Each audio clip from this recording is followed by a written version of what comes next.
საერთაშორისო კონტროლირებული ოპერაციები და ტრანსფერული ფასწარმოქმნა ახალი გამოწვევები ქართულ ბიზნესში იქნება დღევანდელი ჩვენი გადაცემის პირველი ბლოკის მთავარი თემა. ჩვენი სტუმარი იქნება ქეთევან ღამბაშიძე, გრანტ თორნტონ ჯორჯიას საგადასახადო მიმართულების დირექტორი და მცირე შესავალით მინდა დავიწყო, იმიტომ რომ კულისებში ქალბატონო ქეთევან ჩვენ საუბრობდით იმაზე, თუ რამხელა მნიშვნელობა აქვს განათლებას და ზოგადად ფინანსურ განათლებას ჩვენი ქვეყნისთვის და ჩვენი ქვეყნის ეკონომიკისთვის.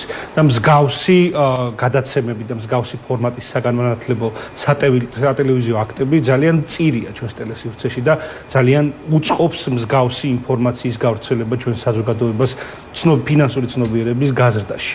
გადავიდეთ საქმეზე, მე ხვდა პატივი წილად რომ ვიყო ამ გადაცემის ნაწილი და გადავიდეთ საქმეზე, გადმოვალ შეკითხვებით.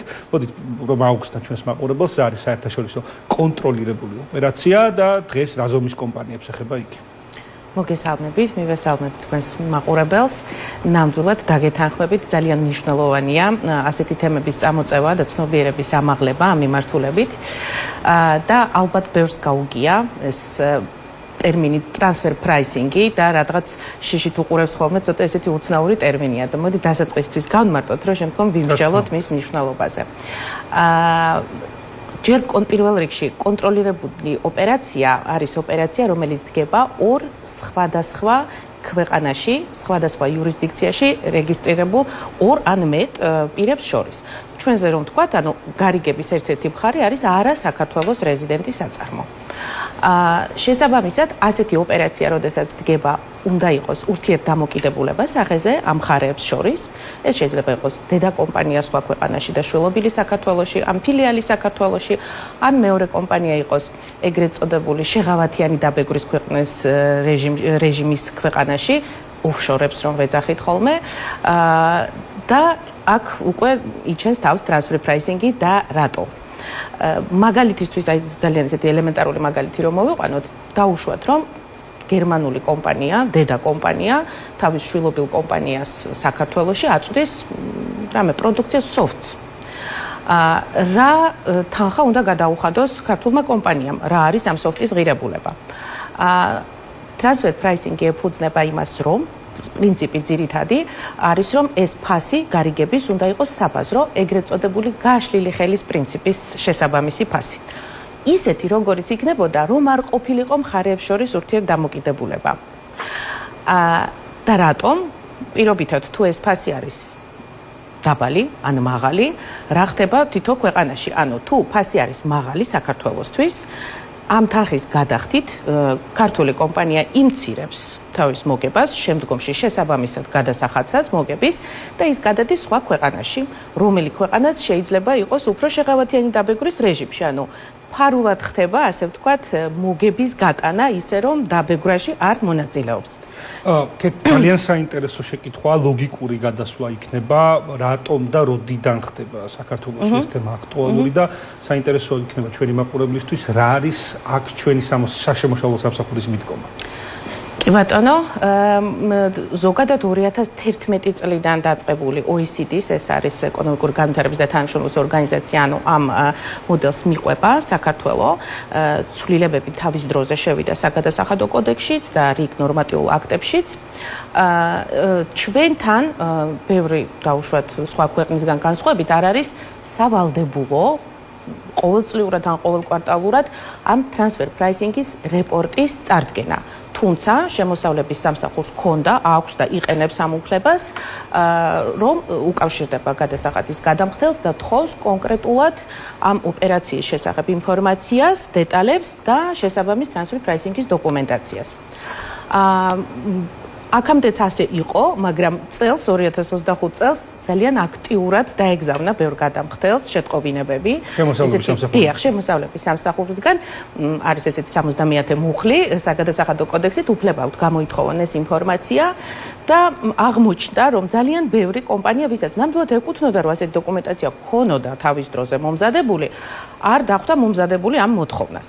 მოთხოვნა მდგომარეობს იმაში, რომ შემოსავლების სამსახური აძლევს 30 დღეს რომ წარადგინონ ასეთი დოკუმენტაცია. და ვინაიდან კომპანია არ იყო მომზადებული, არ ქონდა კარგად გაანალიზებული რა სახის ოპერაციებთან აქვს საქმე, ძალიან მოკლე დროში უწევს ამ საკმაოდ რთული ტექნიკური დოკუმენტაციის მომზადება, რომელიც მზადდება როგორც წესი დამოუკიდებელი აუდიტორული ბიზნეს საკონსულტაციო კომპანიის მიერ, იმიტომ რომ ბევრი კომპონენტი უნდა იყოს ჩართული ასეთი ტიპის რეპორტში.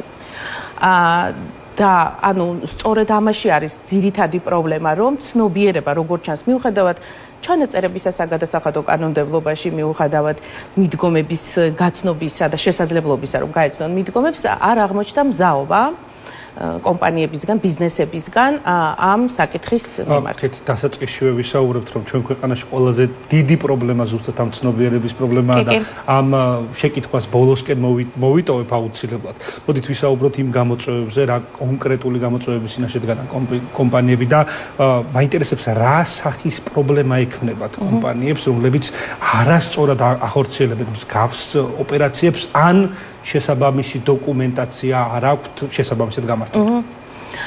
კი, ძალიან მნიშვნელოვანია, იმიტომ რომ აქ არის რიგი პრობლემები, რამდენიმე ასპექტად შეგვიძლია დავყოთ. პირველი პრობლემა საგადასახადო კუთხით, იმიტომ რომ შემოსავლების სამსახურს შესწავლის შედეგად აქვს უფლება კორექტირება შეიტანოს ოპერაციაში. რა მაგალითიც მოვიყვანე დაუშვათ, რა გარიგების ფასიც იყო ამ გერმანიის და ქართული კომპანიას შორის პირობით სოფტზე, ანუ შეიძლება ეს ფასი იქნას დაკორექტირებული შესაბამისად ქართულ კომპანიას უწევდეს დამატებით გადასახადის გადახდა თავის კუთვნილი ფინანსური სანქციებით, იმიტომ რომ შემოწმების შედეგების თამდევი ესეთი უარყოფითი ბიზნესისთვის ასპექტი არის ესეც.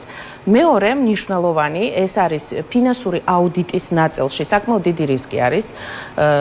მერწმუნეთ რომ საერთაშორისო აუდიტორული კომპანიები ძალიან დიდ ყურადღებას აქცევენ აქვს თუ არა მომზადებული ასეთ კონტროლირებულ ოპერაციას თუ აქვს ადგილი, აქვს თუ არა ბიზნეს კომპანიას მომზადებული ტრანსფერ პრაისინგის დოკუმენტაცია და თუ ის არ არის, ანუ საკმარის რწმუნებას ვერ პოულობს იმაში, რომ ეს ნამდვილად შეესაბამება ამ გაშლილი ხელის პრინციპს და ფასს და შესაძლოა მოყვეს რაღაცა საგადასახადო რისკი, შეიძლება ფინანსური აუდიტის შედეგად დასკვნა არ იყოს ისეთი, როგორიც სურდა, რა თქმა უნდა, კომპანიას.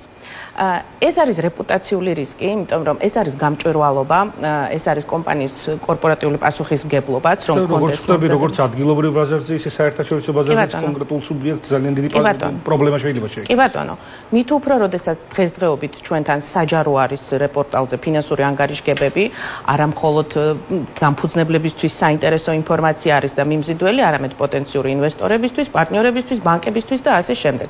ამიტომ ეს ესეთი მნიშვნელოვანი კომპონენტი არის ამ ნაწილში. კონკრეტული სანქციები ახსენეთ, კეთი და აუცილებლად უნდა გავყვეთ ამ თემას, რა არჩევები გექნებოდათ კონკრეტული ბიზნესისათვის, რა ნაბიჯები უნდა გადადგას კომპანიამ, რომ აირიდოს ეს სანქციები. კი ბატონო. ცოტა კომპლექსური და რთული შეკითხვაა, მაგრამ ძალიან საინტერესო ჩვენი მაყურებლისთვის. კი ბატონო. პირველ რიგში იცით აღნიშნავდი წინა კვირას გადაცემაში სანდროსთან ვისაუბრეთ საგადასახადო დაგეგმარების მნიშვნელობაზე. არ შემიძლია არ ვახსენო აქ, იმიტომ რომ სანამ დაიწყება ესა თუ ეს ოპერაცია და საქმიანობა, ამ დაგეგმარებას აქვს მნიშვნელობა თუნდაც იქიდან გამომდინარე, რომ კარგად შეფასდეს არის ეს ოპერაცია კონტროლირებადი თუ არა. არ აქვს მნიშვნელობა, ეს არის მომსახურება, ეს არის ლიცენზია, ეს არის სესხი. სესხთან მიმართებაში შეიძლება კიდევ უფრო გართულდეს მდგომარეობა, იმიტომ რომ იურიდიულად შეიძლება ორი მხარე არ იყოს პირდაპირ ურთიერთდამოკიდებული, მაგრამ სესხის ოდენობიდან და სხვა პირობებიდან გამომდინარე ურთიერთდამოკიდებულად ჩაითვალონ. ეს არის დაგეგმარება, ეს არის შიდა აუდიტის, ასე ვთქვათ, ჩატარება და ანალიზი იმ ოპერაციებისა, რასაც კომპანია ახორციელებს. ეს არის აუცილებლად მიმართვა ექსპერტისთვის. ძალიან საინტერესოა. მოდით გადავიდეთ შემდეგ საკითხზე, რომელიც გარკვეულწილად ჯერ ბიზნესს ეხება, მაგრამ მე საგანმანათლებლო ნაწილიც მინდათ რომ ძალიან ჩავრთოთ, სად შეუძლიათ კონკრეტულ კომპანიებს მიიღონ კვალიფიციური დახმარება და ინფორმაცია მსგავსი ოპერაციების თუ მოსალოდნელი სანქციების შესახებ. კი ბატონო, მნიშვნელოვანია ნამდვილად. როგორც პირველ რიგში რომ დავიწყოთ კონსულტაციით, ანუ იმისთვის რომ კომპანიამ კარგად გაიგოს, რა მიმართულებით წარმართოს საქმიანობა, რაში ჭირდება დაუშვათ თანხლები დახმარება, ეს არის მიმართოს კვალიფიციურ საგადასახადო კონსულტანტს, რათა შეისწავლონ ერთად ის ოპერაცია, რაც აქვთ, დაგეგმილი ან უკვე განხორციელებული. როგორც წესი, საერთაშორისო აუდიტორულ და ბიზნეს საკონსულტაციო კომპანიებს აქვთ ესეთი მომსახურება, ისევე როგორც ჩვენ გვაქვს, რა თქმა უნდა, ასეთი მომსახურება და საკმაოდ მოთხოვნადი გახდა ბოლო 2 წლის განმავლობაში, შემიძლია აღვნიშნო. და ამის გარდა ამ ანალიზის საგადასახადო კონსულტანტთან მიმართვის და შემდგომი ნაბიჯების დაგეგმვის შემდეგ მზადდება უკვე შეთანხმების მიღწევის შემთხვევაში მზადდება სატრანსფერო ფასწარმოქმნის დოკუმენტაცია ადგილობრივი, რომელიც მოიცავს ბიზნეს სტრუქტურას, ფასწარმოქმნის მეთოდოლოგიას, შედარებით ანალიზს, ანუ ეს ესეთი ტექნიკურად რთულად დასამუშავებელი დოკუმენტია. და ასევე მინდა აღვნიშნო, რომ შემოსავლების სამსახურს აქვს ესეთი ოფცია, წინასწარი საფასო შეთანხმება, სანამ განახორციელებ ოპერაციას, მიმართავ შემოსავლების სამსახურს მთელი ოპერაციის აღწერილობით და კითხვით, რომ აი ასე ვგეგმავთ ამ ოპერაციას, ასეთ მიგვაჩნია, რომ საფასო მეთოდოლოგია უნდა იყოს ჩამოყალიბებული და თუ შემოსავლების სამსახური ერთობლივი განხილვის შედეგად თulis რომ ეს არის სწორი, ან თავის კორექტირებები შეაქვთ, ასეთი საფასო შეთანხმების საფუძველზე თუ კი მოქმედებს შემდგომში კომპანია, მას არანაირი დამატებითი ფინანსური სანქციები აღარ დაეკისრება. ძალიან მნიშვნელოვან თემას მივადექით და ლოგიკურად გამიჩნდა ეს შეკითხვა, თქვენ ახსენეთ რეპუტაციული ზიანი, რაც ალბათ რისი ჩამორეცხვაც საკმაოდ რთულია, თუმცა ამ რეპუტაციულ ზიანთან ერთად არის ფინანსური სანქციებიც.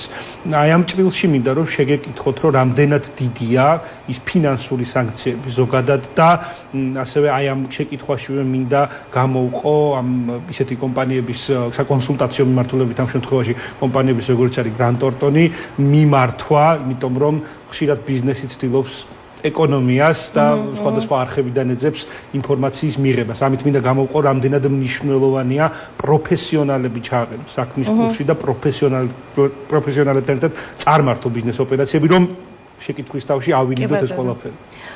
როგორც წესი, პირველ რიგში ფინანსურ ნაწილს რო შევეხოთ, საქართველოში ბოლო პერიოდში ძალიან ბევრი არის მულტინაციონალური კომპანიის წარმომადგენლობები, ფილიალები და ბიზნესები ზოგადად ესეთი დაკავშირებული, პირველს ალბათ IT-ს დავასახელებდი. ეს არის მშენებლობაც, ეს არის IT-ც, ეს არის რაღაც საკონსულტაციო მომსახურებებიც და ასე შემდეგ.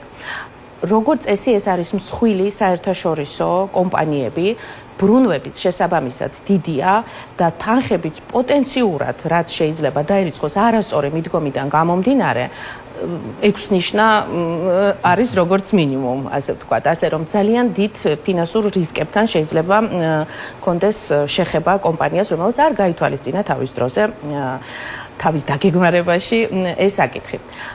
რაც შეეხება ცნობიერებას, ჩვენ მაგალითად აი ესეთი ცოტა პიარის და რეკლამის ამბავში ვიტყვი, ჩვენ გვაქვს Grant Thornton-ს დღეის მდგომარეობით, აქვს ნებისმიერ ბიზნეს ოპცია მოგმართოს და უფასო ნახევარსაათიანი კონსულტაცია გვაქვს.